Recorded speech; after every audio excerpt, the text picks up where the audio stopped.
Bucatini pasta alla Siciliana, one of my all-time favorite pastas. It's super easy to make. The luscious mouthfeel and creamy texture of this pasta come from the starchy pasta water and combination of cheeses. The undisputed king of all cheeses, Parmigiano Reggiano and Pecorino Romano, make for an incredible texture, flavor, and mouthfeel. Let me show you how I do it. I've got some nice Miller Butler Bucatini pasta going into my salted water. Give it a little stir around so it doesn't stick. Let it cook for 2-3 minutes. Olive oil in the pan, some garlic, some crushed red chilies, just a touch of anchovy that's been chopped. Give it a saute. Add some of that pasta water back in, as all good Italians do. Pecorino Romano and Parmigiano, another little toss. Get the pasta nice and coated. A touch of flat leaf parsley from the garden. The real key to a dish like this is the pasta water.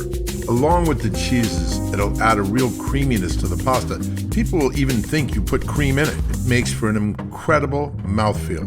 Now it's nice. The pasta is looking beautiful. Ready to plate this one up. Go ahead and give it a nice little spin on the plate with your tongs to give it a little bit of architectural appeal, meaning make it high on the plate. Now I've got some chicken piccata behind it. There it goes on the plate.